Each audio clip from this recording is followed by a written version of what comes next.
오늘 본문 말씀은 엘리바스가 고난을 당하고 있는 욥에게 찾아와서 하는 말입니다. 우리는 욥이 당한 고난을 잘 알고 있는데요.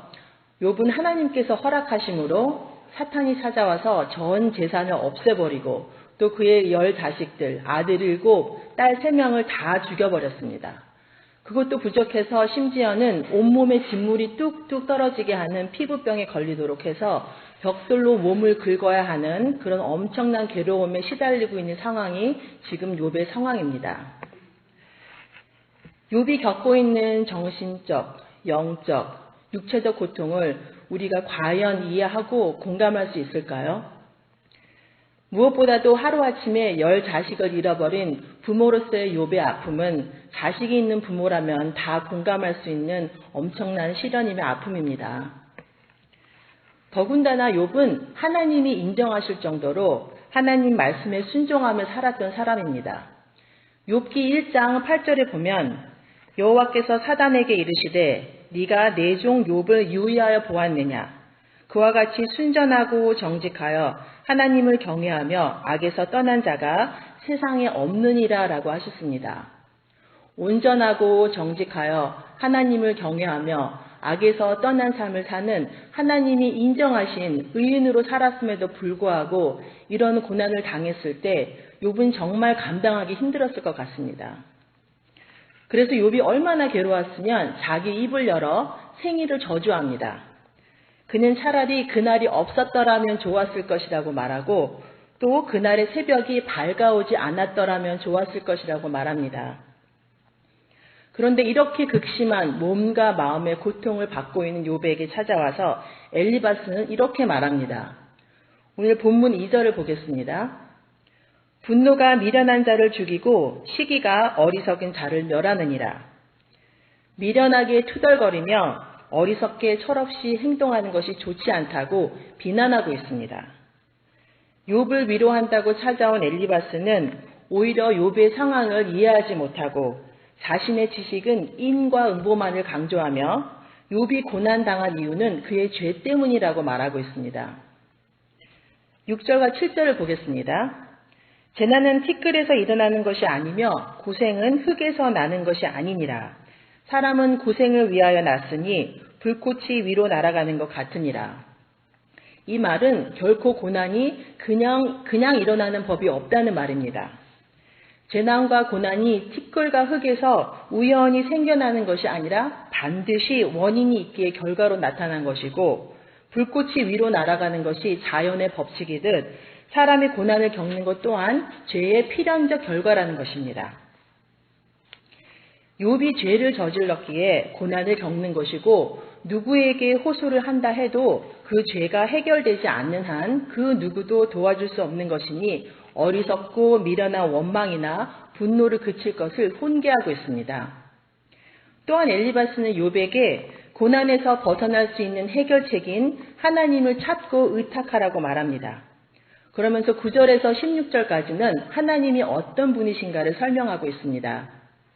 하나님은 측량할 수 없는 큰 일을 행하시고 생명의 원천인 비와 물을 공급하시며 낮은 자와 슬퍼하는 자, 또 가난한 자를 세우시고 악한 자를 꺾으시는 분이라고 말합니다. 다 맞는 말입니다. 그런데 하나가 부족합니다. 엘리바스는 마치 옳은 말을 하고 있는 것처럼 보이지만 그는 가장 중요한 것을 잊었습니다. 바로 주님의 시선을 갖지 못한 것입니다. 그는 긍휼함으로 상대를 바라보지 못했습니다. 엘리바스의 말이 너무나 지당하고 옳은 말을 하고 있지만 그의 말은 욥에게 어떠한 위로도 평안도 주지 못했습니다. 8절에서 엘리바스는 나라면 하나님을 찾겠고 내 일을 하나님께 의탁하리라 라고 합니다. 나라면이라는 말은 내가 만일 너의 입장이라면 하는 말인데요. 이 말 속에는 욥의 입장에서 욥의 고난을 이해하고 공감하며 함께 아파하는 마음보다는 엘리바스 자신은 욥보다 낫다는 교만한 마음을 가지고 있습니다. 오히려 나라면이라고 말하며 욥을 더욱 가슴 아프게 만들고 있는 것이지요. 우리는 나라면이라는 생각을 해서는 안 됩니다. 나라면이라는 생각은 상대를 판단하고 나를 상대보다 우월한 존재로 착각하게 하고 교만한 마음을 가지게 합니다. 우리는 경험과 지식으로 상대를 판단하는 것을 멈추고 주님의 시선으로 바라보아야 합니다. 바른 소리가 사람을 움직이게 하는 것은 아닙니다. 많은 바른 소리보다 주님의 시선으로 상대방을 존중하고 사랑하는 진심 어린 마음의 한마디와 눈물 한 방울이 변화의 물결을 만들어낸다는 사실을 잊지 말아야 합니다. 나라면이라는 질문 대신 예수님이라면 어떻게 하셨을까라는 질문을 해야 합니다. 예수님이라면 욥에게 어떻게 하셨을까요?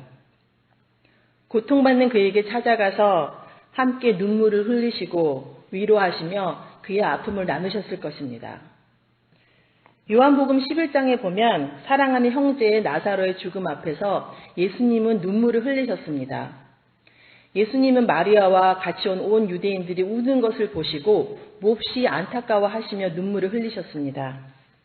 하나님의 아들이었지만 예수님은 그들의 고통을 외면하지 않으셨고 오히려 그들의 고통에 함께 동참하셨습니다. 우리도 예수님을 닮아 예수님의 마음을 품고 고통받는 형제 자매들에게 찾아가야 합니다.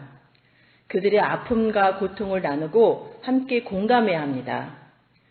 죄와 사망 앞에서 절망하고 고통을 당하는 형제 자매의 아픔을 우리는 함께 아파하고 긍휼히 여겨야 합니다. 우리 주위에는 욥과 같이 고통받고 있는 형제 자매들이 반드시 있습니다. 병마로 고통받고 있는 분, 자녀의 방황으로 슬퍼하고 있는 분, 경제적으로 어려움에 힘들어하고 있는 분, 마음의 병으로 우울한 삶을 살고 있는 분, 가족을 잃은 슬픔에 빠져 있는 분들.